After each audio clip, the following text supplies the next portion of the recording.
Football সম্পর্কে আপনি কতটুকু জানেন? পৃথিবীর সমস্ত খেলার জনপ্রিয়তা যদি এক জায়গায় করা হয় তবুও ফুটবল খেলার জনপ্রিয়তার সমান হবে না, কেননা পৃথিবীতে বসবাস করা এমন কোনো মানুষ নেই যে ফুটবল পছন্দ করে না। কিন্তু এত কিছুর পরেও আপনাকে যদি বলা হয় ফুটবল খেলাটি কত সালে শুরু হয়েছে এবং কোন দেশ এই খেলাটি প্রচলন করেছে, তাহলে অনেকেই হয়তো পারবেন না। তাই আজকের এই ভিডিও দেখার পর আপনি সবকিছুর উত্তর পেয়ে যাবেন, তাই চোখ রাখুন পুরো ভিডিওতে। ফুটবলের ইতিহাস শুরু হয় আজ থেকে প্রায় 2000 বছর আগে। সে সময় বিভিন্ন সভ্যতার মাধ্যমে ফুটবল খেলা প্রচলিত হয়েছিল। খ্রিস্টপূর্ব 2য় এবং 3য় শতাব্দীতে চীনের হান রাজবংশে ফুটবলের একটি প্রাচীন রূপ দেখা গিয়েছিল, যা কুজু খেলা নামে পরিচিতি লাভ করে। মূলত এই খেলাটি একটি চামড়ার বল দিয়ে খেলা হতো এবং এই খেলার উদ্দেশ্য ছিল বলটিকে একটি ছোট নেটের মধ্যে প্রবেশ করানো। চীনে মূলত এইভাবে কুজু খেলার মাধ্যমে ফুটবলের আবির্ভাব হয়েছে। এরপরে আবার প্রাচীন গ্রীসে এপিস্কিরোস নামে একটি খেলা শুরু হয়, যা দেখতে অনেকটা ফুটবলের মতো। তবে এই খেলাগুলোকেই আধুনিক ফুটবলের রূপে প্রত্যক্ষভাবে প্রভাব না ফেললেও এগুলো ফুটবলের পূর্বসূরি হিসেবে ধরা হয়। তো এগুলো তো ছিল প্রাচীন যুগের কথা, কিন্তু ফুটবলের কিছুটা আধুনিকতার ছোঁয়া পেয়েছিল মধ্যযুগে। সে সময় ইংল্যান্ডের গ্রামগুলোতে ফুটবলের মতো খেলা দেখা যেত, যেখানে অসংখ্য মানুষ একটি বলকে পা দিয়ে নিয়ে প্রতিপক্ষের লক্ষ্যবস্তুকে আঘাত করত। তবে এই সময় ফুটবল ছিল অনেকটাই হিংস্র এবং ভয়ানক খেলা। ছিল না কোনো রেফারি, ছিল না কোনো শৃঙ্খলা। যে যার ইচ্ছামতো ফাউল করত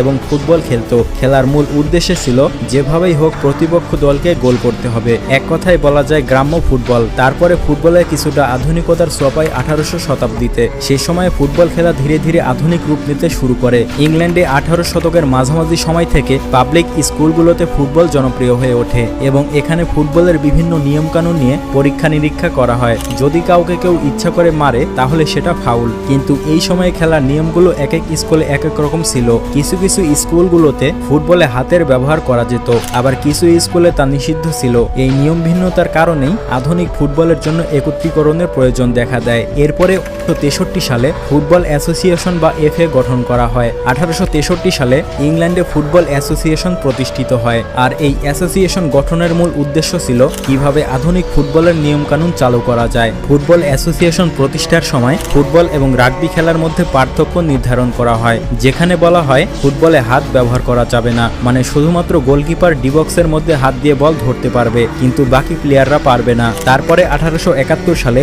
এফএ কাপ চালু করা হয়, যা ছিল বিশ্বের প্রথম ফুটবল প্রতিযোগিতার কাপ। এতে বিভিন্ন ক্লাব দল হিসেবে অংশগ্রহণ করে। যখন এফএ কাপ ফুটবলের জনপ্রিয়তার গুরুত্বপূর্ণ ভূমিকা পালন করে, তখন ধীরে ধীরে এখানে অন্যান্য দেশের ফুটবল ক্লাবগুলো প্রতিযোগিতাতে অংশ নিতে শুরু করে। আর সে সময়ে ক্লাবগুলো বিভিন্ন ব্যক্তিগত উদ্যোগে প্রতিষ্ঠিত হতো, ছিল না কোনো দেশভিত্তিক প্রতিযোগিতা। তবে ফুটবল খেলার সকল নিয়ম কানুন পরিচালিত হয়ে থাকে আন্তর্জাতিক ফুটবল অ্যাসোসিয়েশনের দ্বারা। The football association, the Scottish football association, the football association of Wales ও আইরিশ ফুটবল অ্যাসোসিয়েশন মিলে গঠন করা হয় আন্তর্জাতিক ফুটবল অ্যাসোসিয়েশন। আর সর্বপ্রথম আন্তর্জাতিক ফুটবল ম্যাচ অনুষ্ঠিত হয়েছিল ইংল্যান্ড এবং স্কটল্যান্ডের মধ্যে। তারপরে ফুটবল ভালোভাবে বিস্তার হয়েছে 19 এবং 20 শতাব্দীতে। সে সময় ফুটবল অনেক দ্রুতভাবে ইউরোপে জনপ্রিয় হয়ে ওঠে, বিশেষ করে ব্রিটিশ উপনিবেশের মাধ্যমে বিভিন্ন দেশে ফুটবল ছড়িয়ে পড়ে। ব্রিটিশরা তখন বিভিন্ন দেশে বাণিজ্য করতে যেত, তখন তারা ফুটবল খেলতে শুরু করত, আর স্থানীয় জনগণরা এতে আকৃষ্ট হয়ে যেত। বিভিন্ন দেশের কানায় কানায় দর্শক হতো শুধুমাত্র ফুটবল খেলা দেখার জন্য।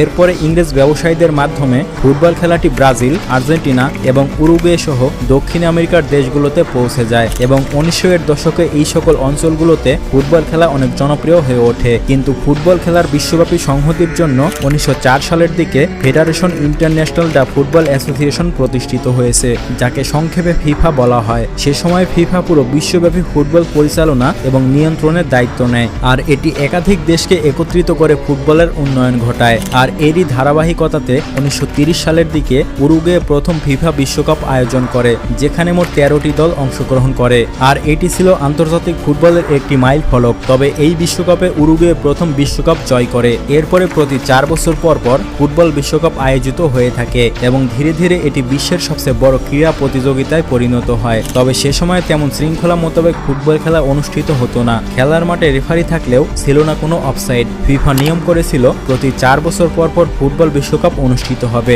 কিন্তু 1938 সালে ফুটবল বিশ্বকাপ অনুষ্ঠিত হওয়ার পরে 1942 সালে এবং 1946 সালে দ্বিতীয় বিশ্বযুদ্ধের কারণে এটি সম্পূর্ণভাবে বন্ধ ছিল। দ্বিতীয় বিশ্বযুদ্ধ শেষ হওয়ার পরে 1946 সালে ফুটবল বিশ্বকাপ শুরু হওয়ার কথা থাকলেও তা অনুষ্ঠিত হয়েছিল না। 1950 সালে এই বিশ্বকাপটি অনুষ্ঠিত হয়েছিল ব্রাজিলে, আর সেই বিশ্বকাপকে কেন্দ্র করে ব্রাজিল তৎকালীন বিশ্বের সবচেয়ে বড় স্টেডিয়াম তৈরি করে, আর এটি তৈরি হয়েছিল ব্রাজিলের রিও ডে জেনেরো শহরে। মারাকানা নামের এই স্টেডিয়ামের ফাইনাল ম্যাচ দেখেছিল প্রায় 2 লাখেরও বেশি মানুষ, যা আজও পর্যন্ত রেকর্ড হয়ে রয়েছে। তবে সে সময় ব্রাজিলিয়ানদের চরম হতাশ করে দেয় উরুগুয়ে, কারণ সেই সময় 2-1 গোলে ব্রাজিলকে হারিয়ে কাপ জিতেছিল উরুগুয়ে। 1950-এর দশকের পর থেকে ফুটবল খেলা একটি নতুন রূপ নেয়, কারণ 1950-এর দশকের পর থেকেই ফুটবলে আধুনিকতার ছোঁয়া পেয়েছে। এরপরে 1955 সালের দিকে ফুটবল বিশ্বকাপের পাশাপাশি বিভিন্ন দেশের ক্লাবগুলো নিয়ে একটি আন্তর্জাতিক প্রতিযোগিতার কল্পনা করেছে ফিফা। এরই ধারাবাহিকতাতে 1955 সালের দিকে ইউরোপে ক্লাব ফুটবলের জন্য ইউরোপিয়ান কাপ চালু করা হয়, যা পরবর্তীতে উয়েফা চ্যাম্পিয়ন্স লিগ নামে পরিচিতি লাভ করে। আর এই টুর্নামেন্টে ইউরোপীয় শীর্ষ স্থানীয় ক্লাবগুলো প্রতিযোগিতা হয়, যা বিশ্বের অন্যতম গুরুত্বপূর্ণ ফুটবল প্রতিযোগিতা। এরপর থেকে প্রতি বছর বিভিন্ন দেশের ক্লাবগুলো নিয়ে ঐতিহাসিক চ্যাম্পিয়ন্স লিগ অনুষ্ঠিত হয়ে থাকে। বলা যায় ফুটবল বিশ্বকাপের পরে সবচেয়ে জনপ্রিয় যদি টুর্নামেন্ট থাকে তাহলে চ্যাম্পিয়ন্স লিগই রয়েছে। তবে বিশ্বকাপের পরে আন্তর্জাতিক ফুটবলের সবচেয়ে জনপ্রিয় 2টি টুর্নামেন্ট হচ্ছে ইউরো কাপ এবং কোপা আমেরিকা। ফুটবল খেলার জন্ম ইউরোপের একটি দেশে হলেও দক্ষিণ আমেরিকার বিভিন্ন দেশগুলো ফুটবলের সবথেকে বেশি আধিপত্য বিস্তার করেছে। সেই 1910 সাল থেকে লাতিন আমেরিকার বিভিন্ন দেশগুলোর মাঝে ফুটবল টুর্নামেন্ট হয়ে আসছে। 1916 সাল থেকে আমেরিকার সবচেয়ে জনপ্রিয় কাপ কোপা আমেরিকা অনুষ্ঠিত হয়েছে, যা 1950 সাল থেকে কোপা আমেরিকা নামে পরিচিতি লাভ করে। তবে কোপা আমেরিকা অনেক আগে থেকে শুরু হলেও ইউরো কাপ শুরু হয়েছে 1960 সাল থেকে। 1960 সাল থেকে ইউরোপের বিভিন্ন দেশগুলো নিয়ে ইউরো কাপ অনুষ্ঠিত হয়ে থাকে, আর বিশ্বকাপের মতোই 4 বছর পর পর ইউরো কাপ অনুষ্ঠিত হয়। আর ফুটবলে যদি প্রযুক্তির অগ্রগতির কথা আসে, গত কয়েক দশকে অনেক নাটকীয়ভাবে ফুটবলে প্রযুক্তির অগ্রগতি বৃদ্ধি পেয়েছে। বিশেষ করে ভিডিও রেফারি, VAR এবং গোললাইন প্রযুক্তির মাধ্যমে খেলার সঠিকতা এবং ন্যায্যতা নিশ্চিত করে থাকে। বলতে গেলে বর্তমানে ফুটবল শুধুমাত্র খেলা নয়, এটি একটি বিশাল বাণিজ্যিক প্ল্যাটফর্ম হয়ে দাঁড়িয়েছে, কারণ খেলোয়াড়দের বড় ধরনের বেতন, ক্লাবগুলোর স্পন্সরশিপ এবং টিভি সম্প্রচার সত্ত্ব বিক্রি করে ফুটবল একটি আর্থিকভাবে লাভজনক খেলা হিসেবে প্রতিষ্ঠিত হয়েছে। ফুটবল ক্লাব এবং খেলোয়াড়দের বিশ্বব্যাপী খ্যাতি রয়েছে এবং তারা সাংস্কৃতিক আইকন হয়ে উঠেছে। 1950 থেকে 1980 সালের মধ্যে ব্রাজিলের পেলে এবং আর্জেন্টিনার দিয়াগো ম্যারাডোনা ফুটবলকে এক অন্য উচ্চতায় নিয়ে গেছে। তাদের অসাধারণ দক্ষতা এবং খেলার প্রতি ভালোবাসা ফুটবলকে বিশ্বের প্রতিটি কোণে জনপ্রিয় করে তুলেছে। এরপরে 2000-এর দশকের শুরু থেকে আর্জেন্টিনার লিওনেল মেসি এবং পর্তুগালের ক্রিস্টিয়ানো রোনালদো আধুনিক ফুটবলের কিংবদন্তি খেলোয়াড় হয়ে উঠেছেন। তাদের ব্যক্তিগত সাফল্য এবং প্রতিযোগিতা ফুটবলের উত্তেজনা আরও বাড়িয়েছে। তাছাড়া আপনি যদি স্কিলফুল ফুটবলারের খেলা দেখতে চান তাহলে ব্রাজিলের রোনালদিনহোর খেলা দেখতে পারেন। ফুটবলের ইতিহাস একটি দীর্ঘতম এবং উত্তেজনাপূর্ণ ইতিহাস।